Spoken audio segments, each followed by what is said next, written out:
quedar ninguna.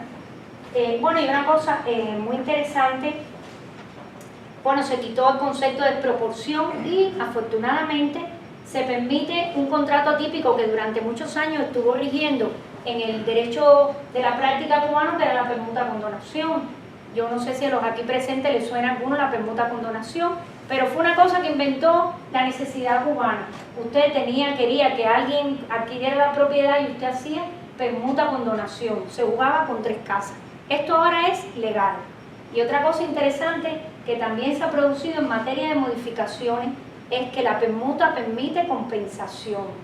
¿Qué quiere decir esto? Que antes usted permutaba una casa mejor por otra peor y evidentemente el ser humano nunca quiere perder, ni siquiera en una permuta y mucho menos en una permuta. Pues ahora se establece ya y se da la posibilidad a las personas que cuando permuten puedan darse dinero entre sí y se compensen. Señores, esto que yo lo digo ahora aquí en Estados Unidos parece como una cosa, esto que nos cuenta María Elena. Pero señores, muchas personas por esa compensación perdieron todo lo que tenían y por esa compensación famosa de dinero fueron a la cárcel. ¿Qué quiero decir con esto? Que es ilegal, porque a pesar de que mi querido amigo Orlando Rivero dice que lo que no está regulado, no está prohibido, eso yo lo admito, pero eso en el derecho cubano, lo que no está regulado es ilegal. Es decir, no hay, bueno, a mí me sale mal, pero es así. Yo lo discuto con él a veces por estas cuestiones, pero eso no me cabe a mí la menor duda que es así. Importante. Bueno, el Estado, como siempre, ustedes saben que el Estado siempre es menor de edad para todo lo que le sea favorable. Y para esto también. Ustedes saben que en Cuba, bueno, el tema habitacional es complicado por una de las cosas que ha establecido las nuevas reformas, que cuando usted va a comprar, vender y donar, el Estado se desentiende de los convivientes. ¿Qué quiere decir esto? Que usted en la declaración jurada que hace ante notario tiene que decir que usted se tiene que quedar con los convivientes, o que el que compra sabe que hay convivientes y tiene que adquirirlo junto con la vivienda. Es decir, los convivientes son problemas del particular que compra, que vende y que dona. Incluso han establecido como causa de nulidad de los contratos cuando un conviviente es desamparado. Es decir, que uno sigue, a pesar de que ahora veremos que en materia sucesoria el concepto de ocupación ha dejado de tener la prevalencia que tenía, los convivientes forman parte del inmueble, por llamarlo de alguna manera. Si usted compra, vende o dona, tiene al conviviente allí, porque claro, señores, está claro, eso tiene una explicación muy sencilla. ¿Qué hago yo con un conviviente? ¿Lo pongo debajo del puente Armendáriz?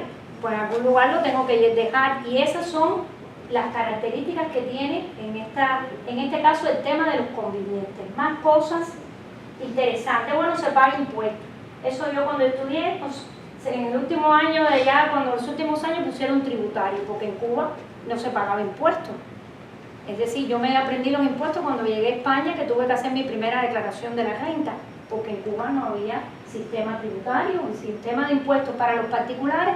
Ahora sí, ahora hay un 4% de transmisión, de transmisión de dominio, por herencia, etcétera, fijado por ley. Más cosas interesantes que quisiera decirle. Bueno, en materia hereditaria y en el tema de la vivienda, que no quiero que se me olvide, pues para los que no lo saben, antes prevalecía, antes de estas actuales reformas y durante 50 años, prevalecía el derecho del ocupante sobre el heredero. Yo hacía testamento a favor de Marisol porque le quería dejar mi casa, pero en mi casa llevaba Duani viviendo 5 años. No podía heredar Marisol porque prevalecía el ocupante sobre el heredero. Daba igual legitimario, intestado, heredero especialmente protegido, todo lo que ustedes quisieran. Ese derecho de ocupación de prevalencia sobre el derecho hereditario se cambió de golpe. Ahora prevalece la herencia. Es decir, ¿qué quiere decir con que hay una prevalencia de la herencia? Que heredan los herederos, o suceden, para no ser una redundancia, suceden los herederos y los ocupantes pues tienen derecho, si han permanecido durante 5 años, a quedarse también en la casa. Por supuesto, si la persona no tiene a nadie en la casa que sea heredero, pues puede adquirir la vivienda el ocupante que ha estado, el conviviente que ha estado como mínimo 5 años ocupando la vivienda. Pero afortunadamente se eliminó esta situación, igual que se eliminó el tema de la confiscación y que hubiera que pagar. Ahora usted puede ir, antes de irse del país, si decide irse, dejar sus documentos arreglados notarialmente y poder hacer la transmisión, vender su casa y arreglar sus papeles. Ojo con esto, hay un año en el caso de la gerencia para poder tramitar. Si usted un año no ha hecho todo el tema hereditario, el Estado se queda con la vivienda y usted pierde la vivienda. Por lo tanto, hay que tener en cuenta si el día de mañana van a asesorar alguna herencia en Cuba, que hay un año que lo dice el decreto. Este es uno de los grandes cambios. Para no hacerlo demasiado extenso, porque creo que he hablado un montón, los coches, bueno, yo digo coches porque cuando digo carro en España nadie me entiende, entonces los carros, me miran con cara. Entonces, los carros o los coches, pues siguen la misma línea de actuación que la vivienda.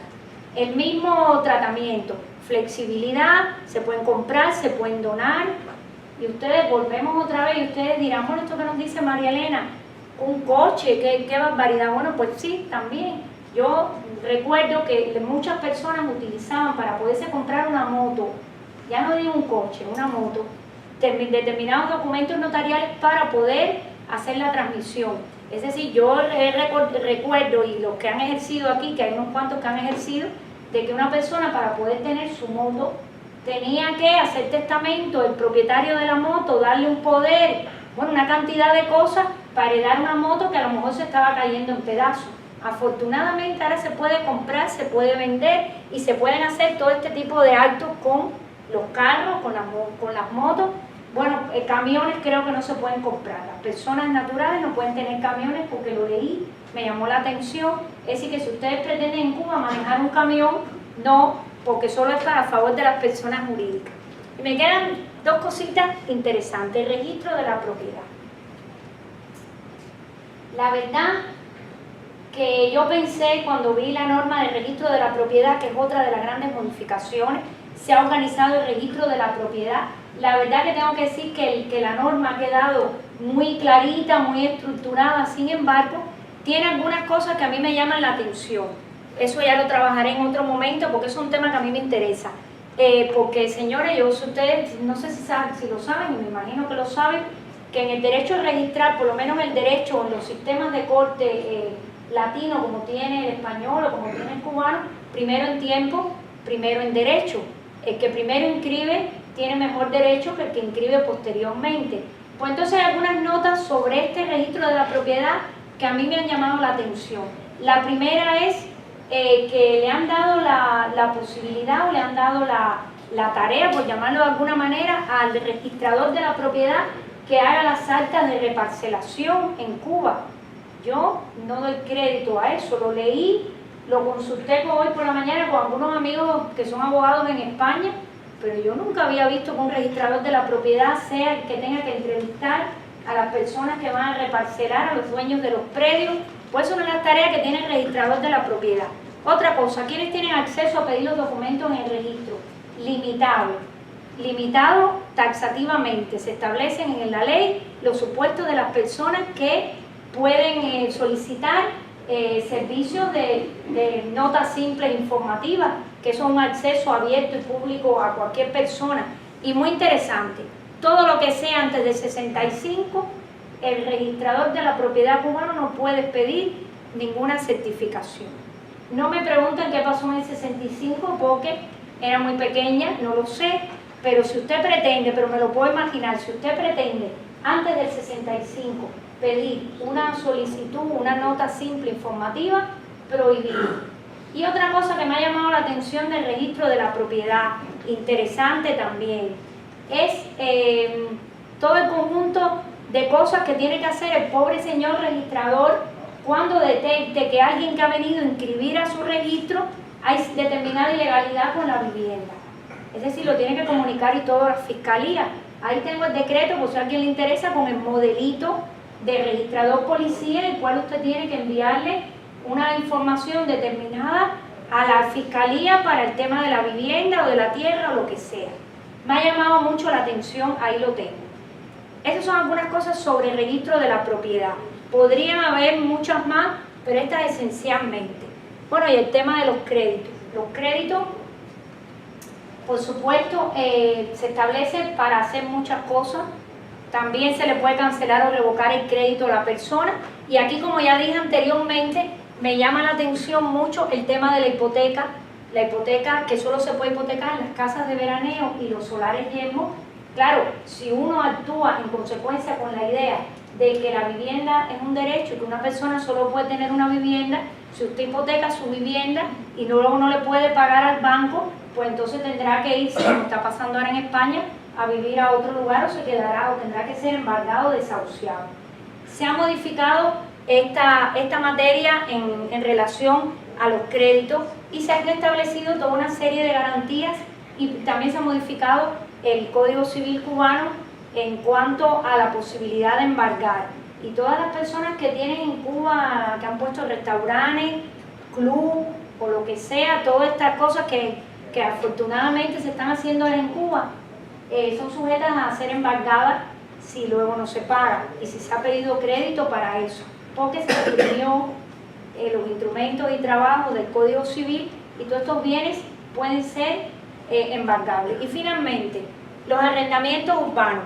Se puede arrendar cuartos, habitaciones, casas enteras, pero bueno, yo lo leí también hoy, claro, yo llevo muchos años viviendo en otro sistema, en otro estilo de trabajo, y claro, cuando he visto todo lo que hay que hacer para arrendar una casa, un libro de erradicación del expediente y pedir ir a la vivienda, decir además con quién te vas a alojar en ese cuarto que alquilas, bueno, me quedé de espanto porque mi primera vivienda en España fue alquilada y yo pagaba un alquiler, pero nadie me preguntó si vivía allí, si dormía o con quién entraba. Los arrendamientos, además se puede confiscar, porque no dicen las causas por las cuales se puede confiscar, pero si usted hace algo indebido, siempre está sobre ustedes la sombra o sobre las personas la sombra de la confiscación en relación a los arrendamientos urbanos. Este es el panorama general del derecho civil como está. Lo he contado muy rápido porque, y así todo, creo que he hablado un poquito más de los 40 minutos que me habían, o sí, más o menos. Podía decir muchas cosas más.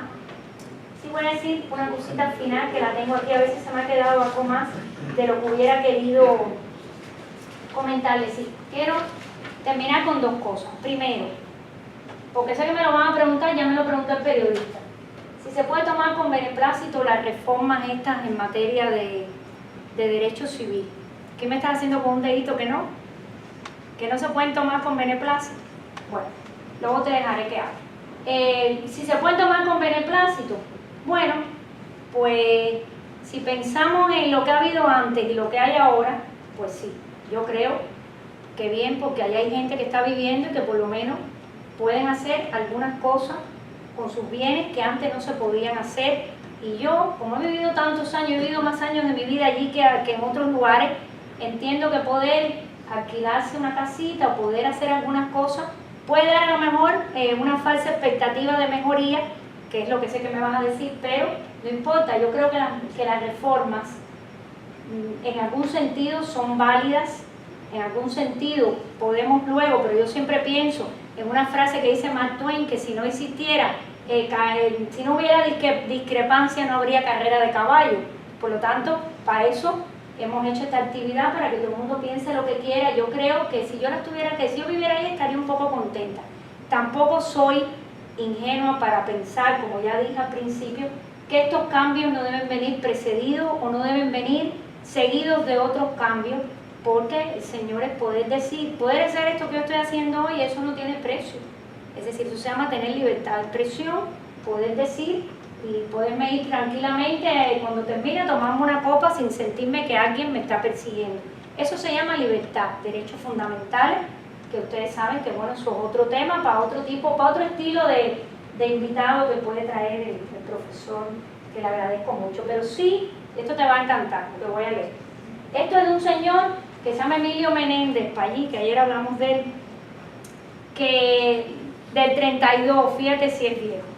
Y hablaba un poco es un párrafo que voy a leer que me encanta.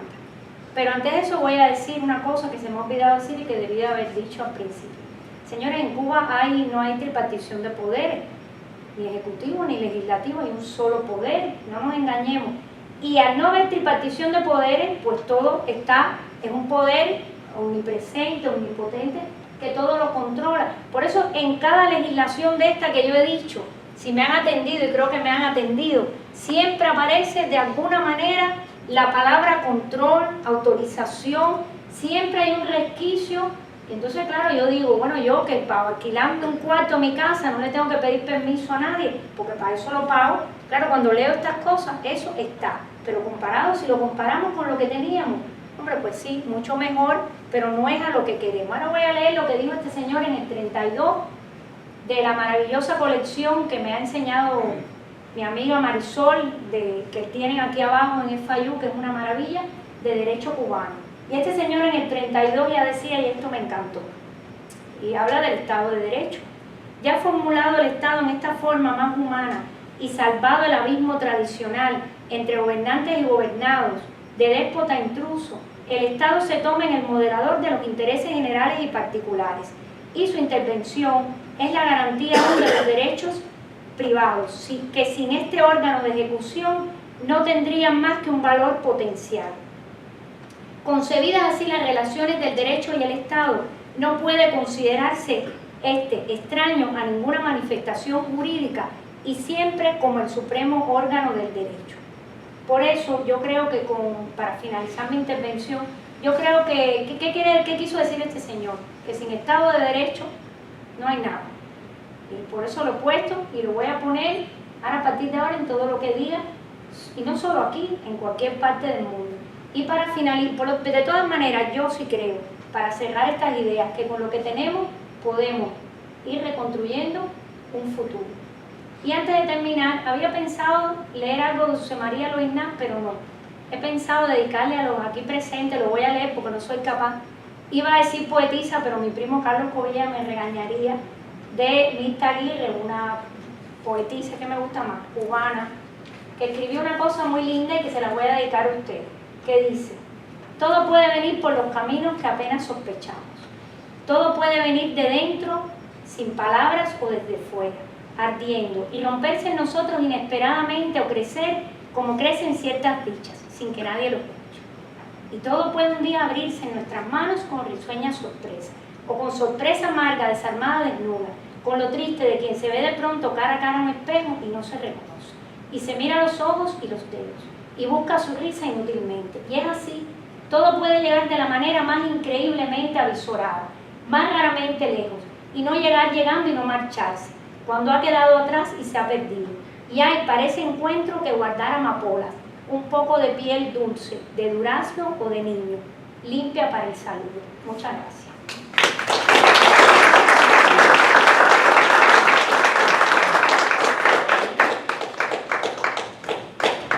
Bueno, ahora no sé si me toca a mí dirigir un poco las preguntas o... Carlos Coviella, eso no se vale, la familia no está invitada para aplaudir. Yo no sé si el pueblo de Cuba se ha percatado que en realidad todo este asunto de la venta, compraventa, etcétera, en realidad es un reciclaje, porque ni hay entrada no se construyen viviendas nuevas, ni hay entradas de vehículos nuevos, simplemente es que la propiedad pasa de una mano a otra, por lo tanto el crecimiento es cero. Es más, es negativo porque las propiedades se van echando a perder. Por lo tanto, podrán estructurar lo que quieran estructurar, que es igual que nada. Otra pregunta que tenía: cuando se hacen ventas de propiedades, ¿se hacen estudios de títulos, lapidarias, este tipo de cosas? Bueno, ahora con la incorporación, con la remodelación del registro de la propiedad, se ha establecido en el decreto toda una serie de instrumentos para poder recuperar el tracto. Lo que pasa es que se utilizan, por lo que he podido leer, hasta solo 2 títulos. Es decir, si hay 2 títulos que son válidos, ahí mismo se establece el tracto, pero eso no significa que el tracto anterior sea el que corresponda con la verdadera realidad. Yo creo que el registro lo que ha hecho es decir, bueno, tomamos un poco hacia atrás y limpiamos un poco, pero no hay un estudio desde mi punto de vista como debería de haber hecho. Han lanzado el decreto, lo han aplicado y hasta con 2 títulos, han empleado actas de notoriedad, todos los instrumentos que se puedan hacer, pero yo no creo que se haya hecho un estudio ni siquiera de la situación real de la propiedad en Cuba. Yo creo que la situación real de la propiedad en Cuba no es la que no es y no se han construido, es decir, se pueden incorporar hasta 2 títulos, todo lo demás está en el olvido. Mira, ahí atrás querían decir... O sea, yo por desgracia, lo último que hice fue trabajar en la vivienda. Yo por desgracia porque... Bueno, pero te puedes presentar. Sí, no. Mi nombre es Ariel Aguirre, honrosamente alumno de la profesora Mariela Cobo. Muchas gracias. Graduado en el año 97. Primero una estadística. Yo vine apenas un mes después de las nuevas modificaciones a la ley general de la vivienda. Hay un porciento que es como el 35% de los bienes de las personas que se iban al exterior por esas 2 cosas, esos 2 requisitos que había que tener, que era tener una consanguinidad, o sea, parentesco, y tiempo de residencia en el inmueble. Casi nadie cumplía eso. Y por ese concepto, por la confiscación que existía cada vez que se iban las personas emigrantes, como yo, como casi todos nosotros, más del 35% del fondo habitacional venía de ese lugar, por no decir más. Y de ahí se daban casi siempre esos grupos que habían, que eran los apoyados, casos sociales, esas cosas. A nosotros, estando yo ahí, cuando veíamos el proyecto de la ley, casi nosotros nunca no creímos que eso iba a ser posible. O sea, te lo dije eso de broma, porque veíamos cosas ahí que decíamos, esto es imposible. Esto es imposible. Y entonces borraron de golpe y porrazo, borraron una fuente de darle vivienda a muchas familias que, verdad, que no tenían posibilidades. Todo eso unido a que la construcción de nuevas viviendas, cero. Sí. Eso yo lo vi un poco.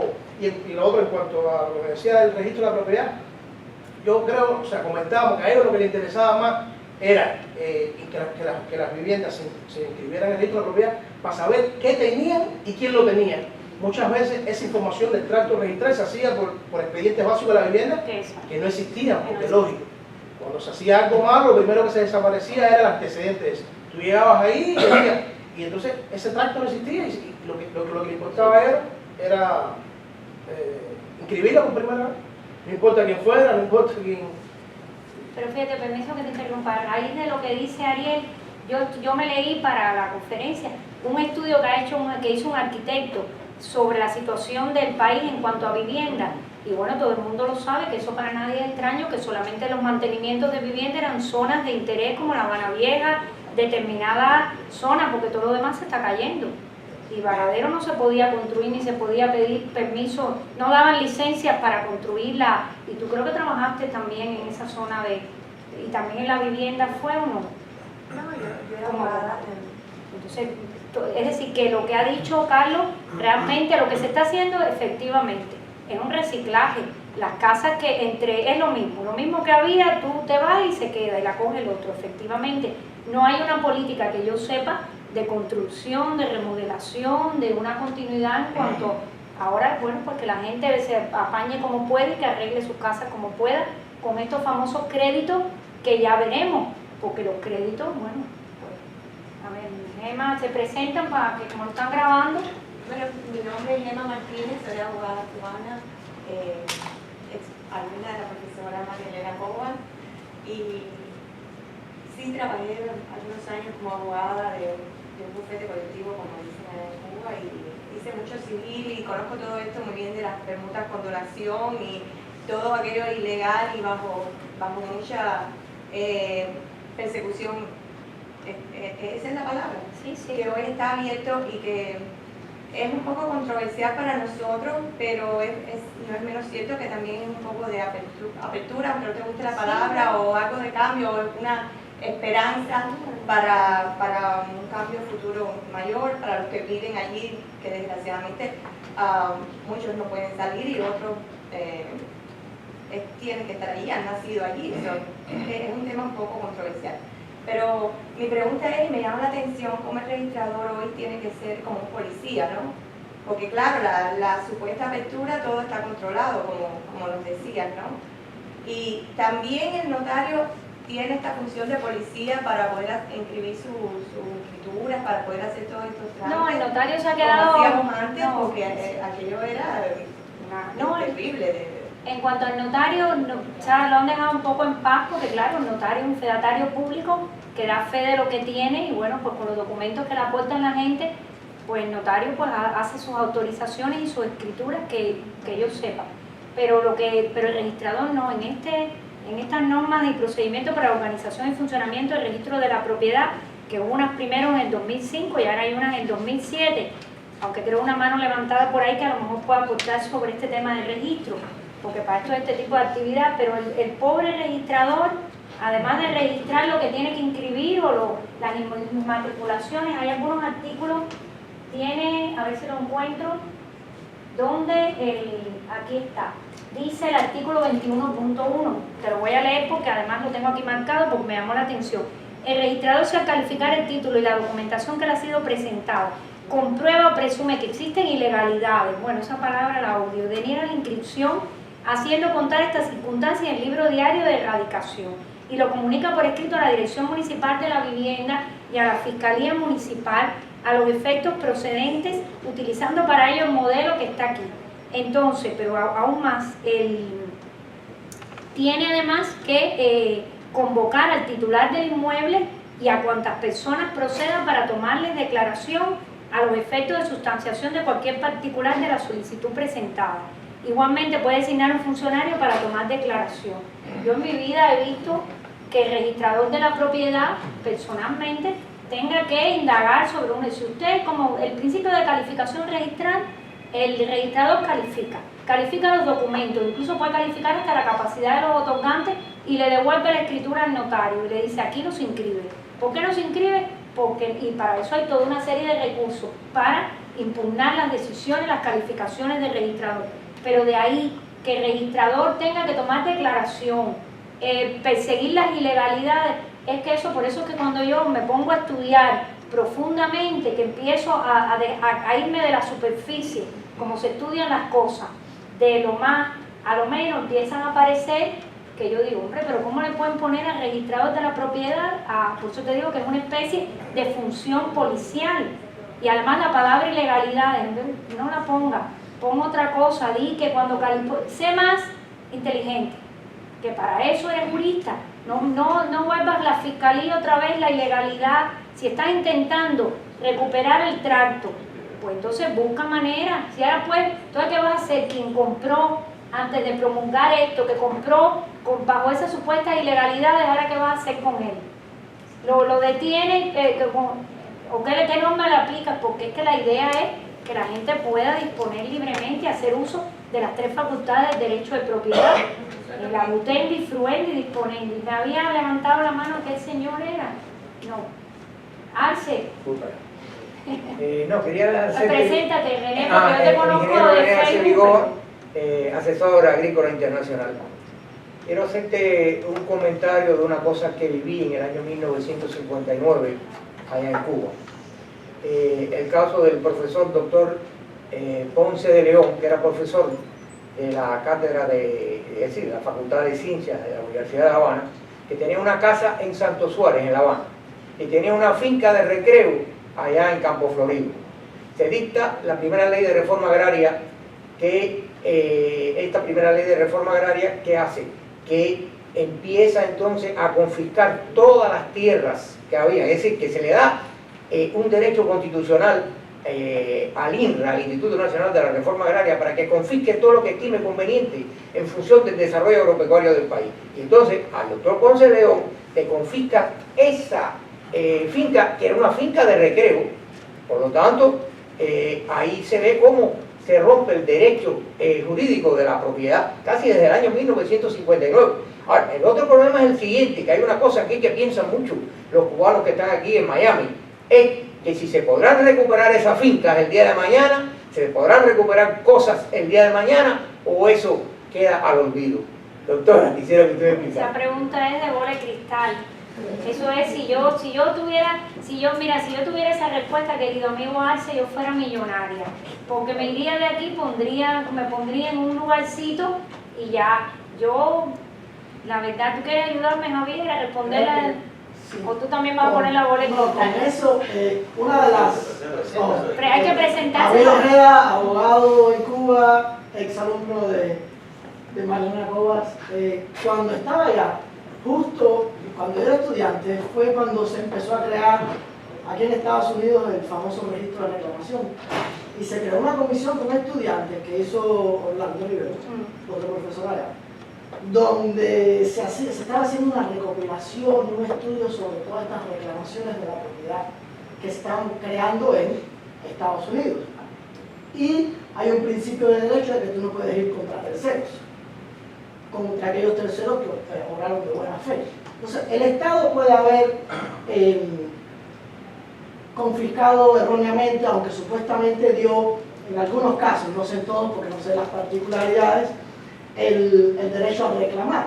El derecho a reclamar caduca después de cierta cantidad de años de pronto haber cubano. Muchas de las personas que abandonaron el país, pensando en un cambio, todo, nunca establecieron su reclamo ante los tribunales cubanos. Entonces, al no establecerse un tribunal, su reclamación en tribunal, técnicamente esos derechos caducaron. Legítimos o no, porque a lo mejor el gobierno cubano lo hizo mediante un proceso jurídico legal, no sé las particularidades. Les puedo decir lo que se estudió en aquel momento con los estudiantes, de que el Estado, bueno, optó de mala fe, pero esas personas que reclaman, en un futuro le pudieron reclamar al Estado cubano, pero recuperar esas propiedades que posee un tercero sería difícil, porque ese tercero puede haber obrado de buena fe, porque se lo dieron por su trabajo, o lo heredó, optó de buena fe. Entonces, la reclamación sería contra el gobierno cubano, que en el momento que se haga, se puede hacer. Eso es lo que tengo de conocimiento de aquel estudio. ¿Te puedo hacer una pregunta? Sí, Te entendí bien cuando tú dijiste José Manuel Pallí, sí. que aquí en los Estados Unidos tenemos un registro de reclamaciones para cubanos, pensando en... Reclamar en Cuba. ¿Dónde está el registro ese? No tengo la menor idea. Ah, bueno. Sí existe, Supuestamente eso fue lo que el rumor que corrió en La Habana en la universidad y se creó esta comisión. O sea, Sí, pero fíjate, es que déjame pensé hacer una que te aclaración. referías a cuando había estado aquí ya. O sea, eso hace años. Un gran amigo en otra universidad nuestra tuvo esa idea de crear aquí un registro, inclusive pagando un derecho de inscripción, vamos a llamarlo así, en ese registro, para hacer justamente eso. Pensé que tú habías trabajado con él o que habías tenido alguna regulación, pero eso no se pudo hacer por razones obvias, porque o sea, tú no puedes tener en los Estados Unidos un registro de reclamaciones sobre propiedades en Cuba, se no puede tener en el sentido así abstracto. Simbólico, sí, Pero si quieres cobrar por eso acá en este país, nunca te van a dar, porque se considera una cosa rara, digamos. Déjame hacerte una aclaración. Sigue el ingeniero René en el tema. Aquí, cuando se hicieron esas confiscaciones, muchos de los propietarios que tenían grandes latifundios allá en Cuba, el gobierno americano, inclusive hasta muchas compañías, hicieron como un tipo de deducible para que el gobierno le pagara indemnizara esas propiedades que le habían confiscado. Efectivamente existe aquí